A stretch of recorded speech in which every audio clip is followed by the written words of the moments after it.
German nurses were stunned when British doctors treated their wounds before their own soldiers. A German nurse watched in complete shock as a British doctor knelt down beside a dying SS soldier and started treating his wounds before helping his own wounded paratroopers. What she witnessed in that hospital would challenge everything she believed about war itself. But here's what makes this story so incredible. This wasn't just one random act of kindness. At St. Elisabeth Hospital in Arnhem, September 1944, something happened that shouldn't have been possible. British doctors, German nurses, and Dutch medical staff were all working side by side, treating wounded soldiers from every army based on who needed help most desperately, not which uniform they wore. Picture this, you've got a German nurse named Ilse who spent years in field hospitals, her hands steady from seeing the worst humanity can do to itself. She's been through the brutal campaigns in Poland, France, and the nightmarish Eastern Front where mercy was a luxury nobody could afford. Her fingernails are permanently stained from years of handling medical supplies, and she's developed this ability to keep her emotions locked away while working on mangled bodies. But today she's watching something that's making her question everything she's been taught about the enemy. A British doctor, his uniform torn and bloodstained from the day's fighting, is carefully injecting morphine into an SS soldier's shattered leg. The German soldier's femur is sticking out through his torn pants, and he's crying for his mother in that way wounded men do when they think they're about to die. The British doctor's hands are gentle as he works, speaking softly in broken German to reassure the patient, even though this same SS soldier was probably shooting at British paratroopers just hours earlier. Meanwhile, a British paratrooper with a broken arm and multiple cuts is sitting on a stretcher nearby, watching his own medic treat the enemy first. And instead of anger or resentment, there's this look of understanding on the British soldier's face. He can see the German's injury is life-threatening, while his own wounds, though painful, can wait. Ilse whispers to her colleague Maria, who's been working alongside her since they were both stationed at this hospital 6 months ago. Why him first? But it's not anger in her voice, it's this mix of confusion and quiet awe. Maria, a middle-aged woman whose own son is fighting somewhere on the Eastern Front, just shakes her head slowly and goes back to preparing bandages with hands that haven't stopped trembling since the fighting started 3 days ago. See, when Operation Market Garden went sideways and British paratroopers got trapped in the city, their medics ended up in this hospital where German medical teams were already stationed. And instead of fighting each other, they made a choice that stunned everyone involved. The thunder of artillery is shaking the windows. People are dying in the corridors, supplies are running out, and in the middle of all this chaos, sworn enemies are handing each other surgical instruments. This grand brick building with arched windows and a statue of St. Elizabeth watching over everything had been serving the local Dutch community just fine until the war turned it into something nobody could have imagined. Built in the late 19th century, it was one of those European hospitals that embodied medical progress and humanitarian ideals. The statue of St. Elizabeth, patron saint of hospitals and caring for the sick, looked down from her perch with stone eyes that had witnessed the hospital's transformation from a place of healing into what was now essentially a battlefield medical station. The British 16th Parachute Field Ambulance arrived that evening, led by Major Graham Warwick, a Scottish doctor whose own medical training had been interrupted by the war, but who'd learned battlefield medicine the hard way through campaigns in North Africa and Italy. They found Dutch doctors, nurses and orderlies already treating local casualties alongside a small German medical unit that had been stationed there since the previous month. Dr. Hendrik van der Berg, the hospital's chief of surgery, was a man in his 50s who'd spent his entire career believing that medicine transcended politics. His greying hair was dishevelled from 3 straight days of emergency operations, and his typically pristine white coat was now stained with blood from a dozen different patients. When the British medics arrived, he made a decision that probably saved hundreds of lives. He insisted that everyone stay and work together. The German medical officer, Oberarzt Klaus Weber, was a veteran of the Eastern Front who'd seen enough death to last several lifetimes. He was expecting to be taken prisoner or worse when the British arrived, but instead found himself being asked to help coordinate patient triage with enemy medics.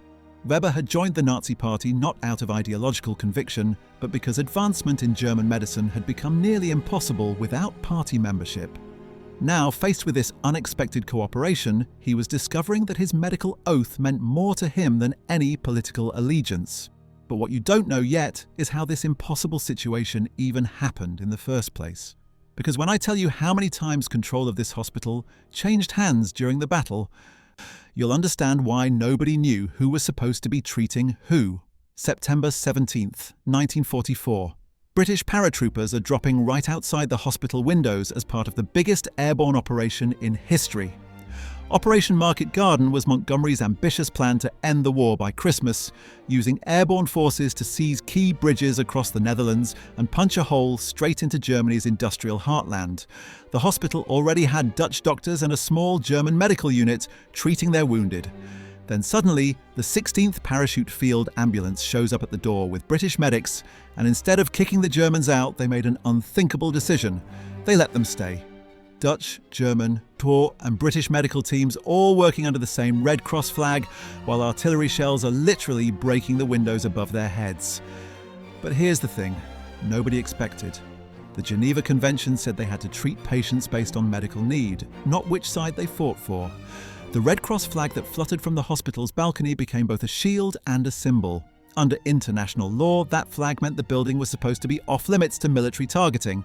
But in the brutal urban warfare that Arnhem had become, that protection was fragile at best. Snipers were picking off anyone who moved too close to windows. Artillery shells were landing in the hospital gardens, sending shrapnel through the walls. The place becomes absolute chaos.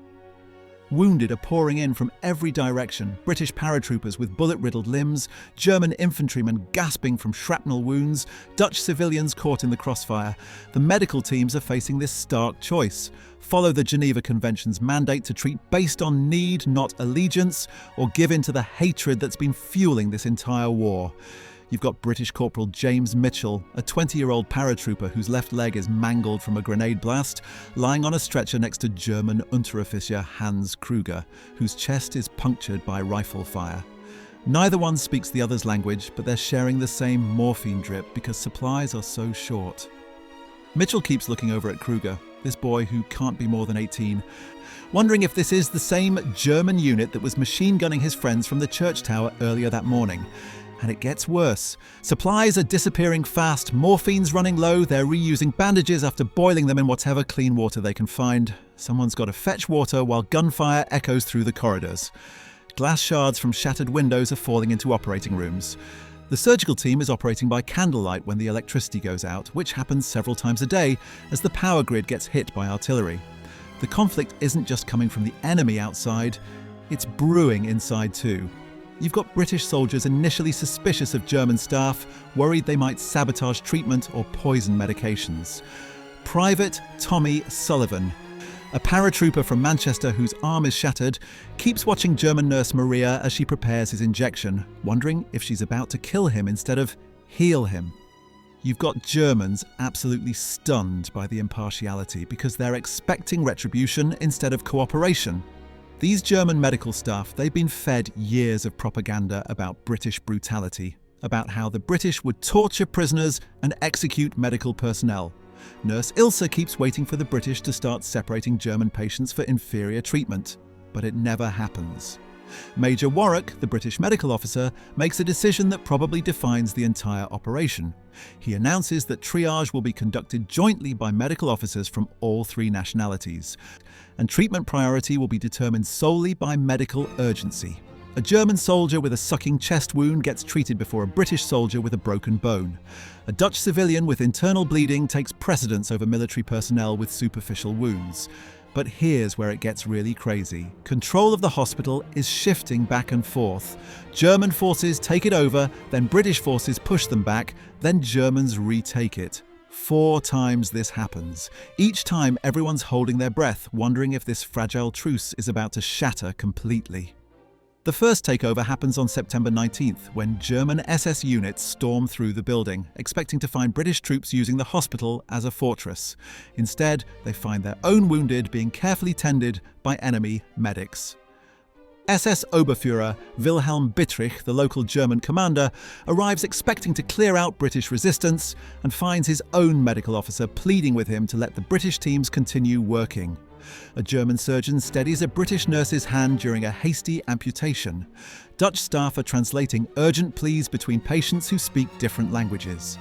British medic Sarah Thompson, one of only 3 female medical personnel in the British Airborne Forces, finds herself working alongside Ilse to save a German soldier whose jugular vein has been nicked by shrapnel.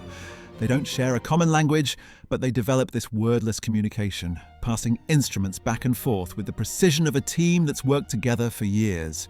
In this pressure cooker of war, this surprising harmony is emerging, and nobody can quite believe what they're seeing. Dr. Vanderberg later wrote in his diary that he watched a British corpsman give his own blood for a transfusion to save a German patient because they happened to have the same rare blood type. The German soldier lived, and when he regained consciousness, his first words were to ask if he could write a letter to thank the British soldier's family. The medical procedures themselves become acts of defiance against the war's dehumanization. When young German soldier Franz Hoffmann is brought in with both legs destroyed by a mine, it's British Dr. Captain Michael Sterling who spends 6 hours in surgery trying to save at least one limb. Sterling's own brother had been killed by German forces in North Africa just 8 months earlier, but his hands never waver as he works to rebuild Franz's shattered bones. Captain Sterling keeps talking to the unconscious German boy throughout the surgery, the same way he'd talk to any patient. "Easy there, lad. We're going to get you through this. Your mother's going to want to see you come home." Nurse Ilse, assisting in the surgery, realizes that Sterling has no idea she speaks English. She understands every word of comfort he's offering to an enemy soldier, and it's breaking down something inside her that she didn't even know existed. And that's when something happened that would test every single person in that hospital. Because what I'm about to tell you about a high-ranking British officer hidden in a secret ward will show you just how far this cooperation really went. While German forces are taking over the hospital and capturing British medics, there's a British brigadier lying in a hidden ward that nobody's supposed to know about. Brigadier John Sean Hackett was smuggled in by Dutch resistance fighters after being wounded nearby in Oosterbeek. He needed surgery, and here's the crazy part. German staff knew he was there, a high-ranking enemy officer right under their noses, while their own army is hunting for escaped British troops. Hackett had been leading the 4th Parachute Brigade when they got cut off from the main British force. A mortar shell had torn up his stomach and leg, and he was bleeding internally. The Dutch resistance, operating under the nose of German occupation, had created this underground network of safe houses and secret routes throughout Arnhem. They smuggled Hackett into the hospital through a maintenance entrance that connected to the city's old sewer system. The resistance fighter, known only as Piet van Arnhem, probably not his real name, was a local teacher whose own son had been executed by the Germans for sabotage activities. Piet had every reason to hate the occupiers, but he developed this network specifically to save lives, regardless of nationality. He'd actually helped German deserters escape to neutral territory earlier in the war, believing that saving lives was more important than politics. When Piet brought Hackett to the hospital, Dr. Vanderberg made the decision to hide him in a small storage room that had been converted into an overflow ward. The Dutch doctor knew that harbouring a high-ranking British officer was effectively a death sentence if discovered, but he also knew that letting Hackett die was against everything he'd sworn to uphold as a physician. The turning point comes on September 19th, when German forces completely overrun the area and capture most of the British medics. You'd think that would be the end of this cooperation, right? But Major David Longland, one of the British doctors, does something incredibly bold. He walks up to the German commanders and basically argues for his own people to stay as prisoners. Longland was a 35-year-old surgeon from Edinburgh, whose calm demeanour had earned him respect from medical personnel of all nationalities during the past 3 days. When SS Oberfuhrer Bittrich arrived to assess the situation, Longland approached him directly, saluted in the correct German military fashion, and requested permission to speak. "Herr Oberfuhrer," Longland said in careful German that he'd learned during medical school, "without British surgical teams, hundreds of your wounded will die. Our techniques for treating certain battlefield injuries complement German methods. We request permission to continue working as prisoners of war under German medical supervision." But these German nurses and doctors who'd spent years on the brutal Eastern Front were watching British medics treat German soldiers with the same urgency they'd show their own men. When Major Longland negotiated with German commanders to keep 2 British surgical teams even after capture, he argued that without them, hundreds would die regardless of uniform. Oberarzt Weber, the the German medical officer, supported Longland's request. Weber had watched British medics work for 3 days and had come to respect their skill and dedication. He told Bittrich that the British teams had already saved dozens of German lives and that their surgical techniques, particularly for treating abdominal wounds, were superior to standard German field medicine. And it worked.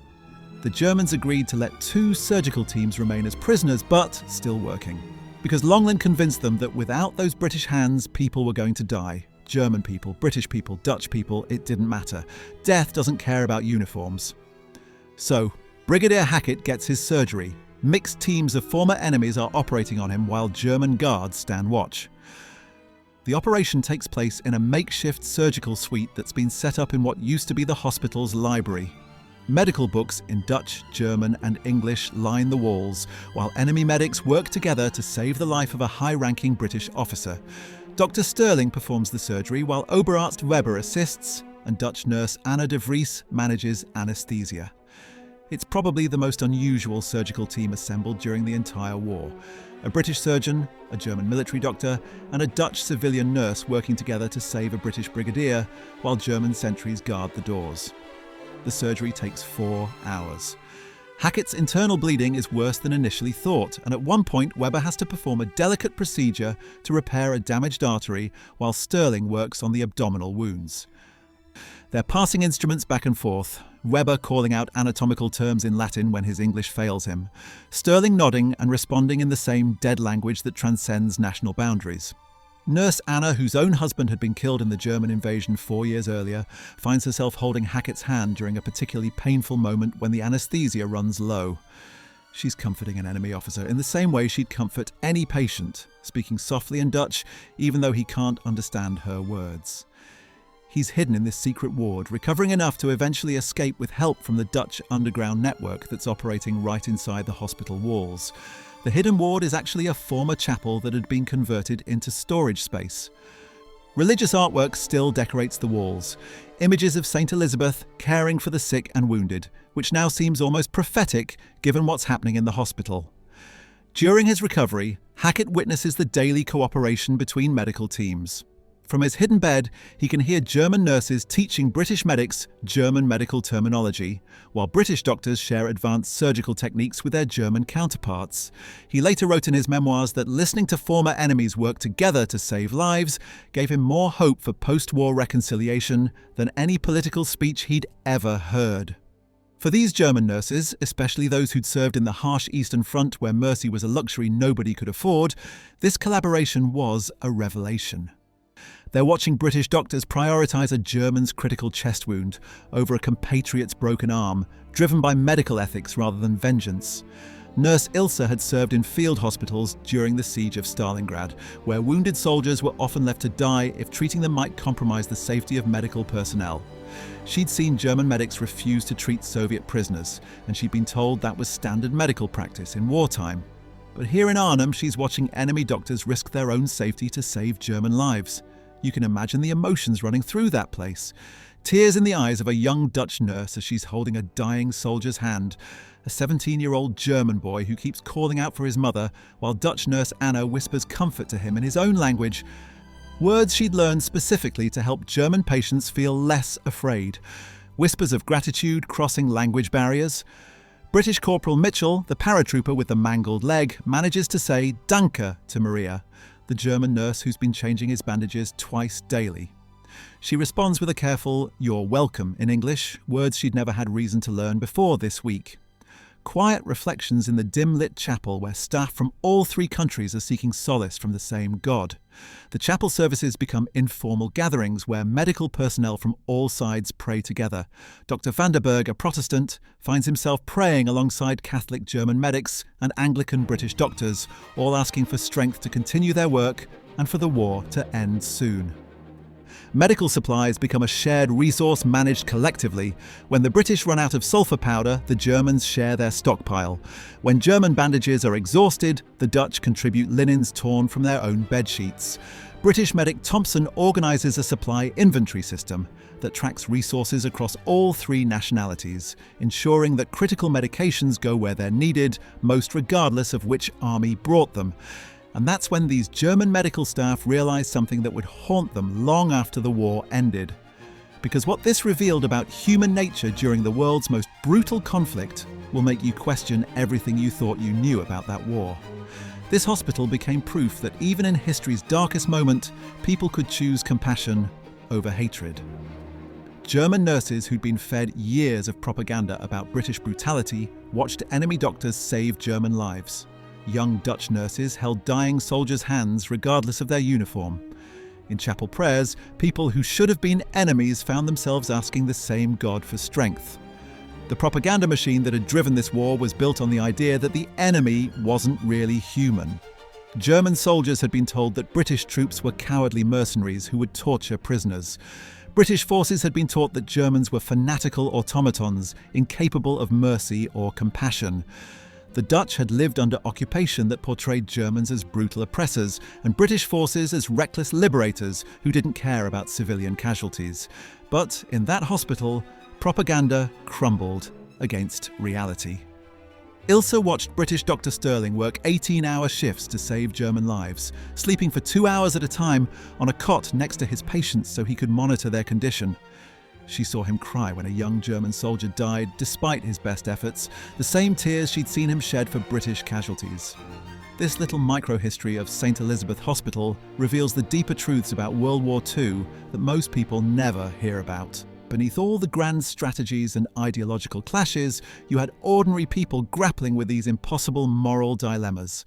The war's brutality, millions displaced, families torn apart, contrasted sharply with these pockets of empathy, where nationality just blurred away in the face of shared pain. The Geneva Convention, signed back in 1929, had established these principles of medical neutrality in theory. But Arnhem proved they could work in practice even under the most extreme circumstances. Article 12 of the Convention specifically stated that wounded soldiers shall be humanely treated and cared for by the party to the conflict in whose hands they may be, without any adverse distinction founded on sex, race, nationality, religion, political opinions, or any other similar criteria. But putting those words into practice required medical personnel to overcome not just military orders, but years of psychological conditioning that had taught them to see enemies as subhuman. The Nazi regime built its power on dehumanizing the enemy. But in that hospital, a German nurse saw a British doctor's steady hands saving her countryman's life, and propaganda crumbled into dust. These weren't monsters or heroes, they were just people trying to heal whoever needed healing most desperately. The Nazi Party had specifically targeted medical education, requiring physicians to take loyalty oaths and incorporating racial ideology into medical training. German medical students had been taught that treating enemy wounded was a sign of weakness that undermined German military effectiveness. But Weber and his medical team were discovering that their oath as physicians meant more to them than any political ideology. Meanwhile, British and Dutch personnel weren't seeing Germans as monsters anymore, but as fellow healers. They were forming this reluctant bond forged in blood and exhaustion, discovering that their supposed enemies were just as committed to saving lives as they were. Major Warwick later reported that the German medical staff displayed the same level of professional competence and humanitarian concern as any medical team he'd worked with during the war. British medic Thompson wrote in her diary that she'd learned more about advanced surgical techniques from German doctors in 1 week than she had in months of formal training. The collaboration extended beyond immediate medical care. German pharmacist Klaus Müller taught British medics how to compound pain medications, using available local plants when morphine ran short. Dutch nurse Anna shared techniques for managing infection without antibiotics that her grandmother had used during the previous war. These exchanges of knowledge created bonds that transcended national boundaries. You've got to understand, this war pitted neighbours against each other, turned families into enemies, convinced entire populations that the people across the border weren't even human. But in that hospital, humanity prevailed over everything they'd been taught to believe. The Nazis had spent years convincing Germans that British forces would execute medical personnel and torture wounded prisoners. The British had been told that German medics were likely to be SS infiltrators who would sabotage treatment. The Dutch had lived under 4 years of occupation that portrayed both sides as threats to civilian safety. But when faced with actual wounded human beings, those preconceptions dissolved. German nurse Maria found herself staying up all night to monitor a British paratrooper's condition because she developed a maternal concern for the young man who reminded her of her own son. British Dr. Sterling taught German medical students advanced trauma surgery techniques that he'd learned in North Africa, sharing knowledge that would help them save German lives long after the war ended. These personal connections had profound psychological effects. Nurse Ilse later wrote that working alongside British medics forced her to confront the reality that everything she'd been told about enemy brutality was false. She realised that if the propaganda about British doctors was wrong, then probably much of what she'd been told about the war itself was also false. The hospital became a microcosm of what post-war Europe might look like if people chose cooperation over conflict. Medical personnel shared not just supplies and techniques, but also personal stories. German medics learned about British homes and families. British doctors heard about German medical schools and peacetime hospitals. Dutch staff shared their hopes for post-war reconstruction. These conversations created empathy that extended beyond professional cooperation. When young German medic Hans Berger mentioned that his medical studies had been interrupted by military service, British Dr. Sterling offered to write a letter of recommendation for his post-war medical school applications. When British nurse Thompson became ill with infection, German nurse Maria spent her off-duty hours caring for her. As the battle wound down in early October, the temporary nature of this cooperation became painfully clear. German military authorities began transferring wounded German personnel to other facilities, separating the mixed medical teams that had worked so effectively together. British medics were processed as prisoners of war and sent to camps in Germany. Dutch medical staff returned to civilian hospital duties under continued German occupation. But the relationships formed during those intense weeks had lasting effects. After the war, several German medical personnel made contact with their former British colleagues to continue professional relationships that had begun in Arnhem. Dr. Weber emigrated to Canada and established a medical practice where he implemented trauma surgery techniques he'd learned from British doctors. Nurse Ilse left Germany after the war and worked for the International Red Cross, dedicating her life to providing medical care in conflict zones around the world. She frequently cited her experience at Arnhem as the moment she realised that healing transcended national boundaries and that medical ethics required treating all patients with equal care regardless of politics. The Dutch medical staff, particularly Dr. van der Berg, became advocates for international medical cooperation in post-war reconstruction efforts. Van der Berg helped establish medical exchange programs between former enemy nations, arguing that professional cooperation between medical personnel could help prevent future conflicts. Today, St. Elisabeth Hospital still stands in Arnhem, its walls scarred but enduring. The building has been renovated multiple times, but plaques commemorate the unique cooperation that occurred there during the war. When you walk past that statue of St. Elizabeth, you have to wonder, if sworn enemies could set aside everything they'd been taught to hate in order to save each other's lives, what does that tell us about the barriers we build in our own hearts? As the guns fell silent and the last British medics were marched into captivity by mid-October, the hospital stood there as a symbol of resilience. What does this tell us about human nature when we're pushed to our absolute limits? In the heart of destruction, compassion can bridge even the widest divides. The medical records from St. Elisabeth Hospital show that during the 10 days of heaviest fighting, mixed teams of German, British, and Dutch medical personnel treated over 400 wounded soldiers and civilians. The mortality rate was significantly lower than comparable battlefield hospitals, where medical teams worked in isolation, suggesting that the collaboration actually improved patient outcomes. More importantly, the psychological impact on medical personnel was profound. Post-war interviews with surviving staff members revealed that almost all participants considered their experience at Arnhem to be transformative. They had discovered that professional ethics and human compassion could overcome even the most intense political indoctrination. In a time when neighbours argue over politics, when families split over beliefs, when we're all so sure the other side is wrong about everything, maybe the real question isn't who deserves our help, but who needs it most.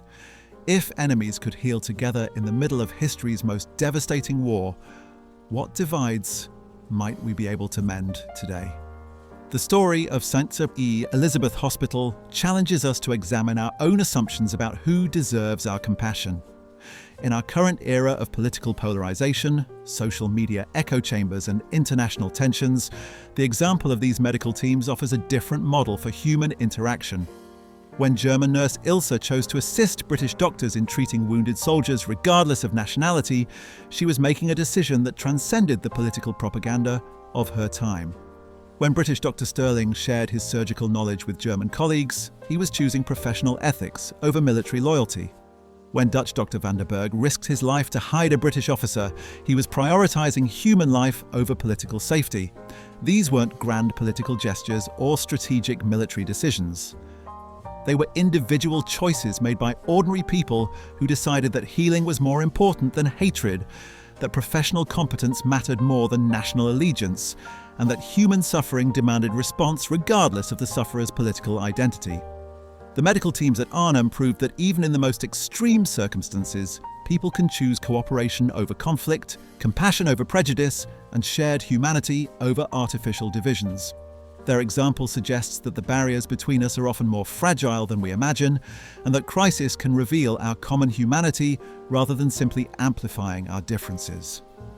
What family war stories moved you? Share below and subscribe for more forgotten history that connects us.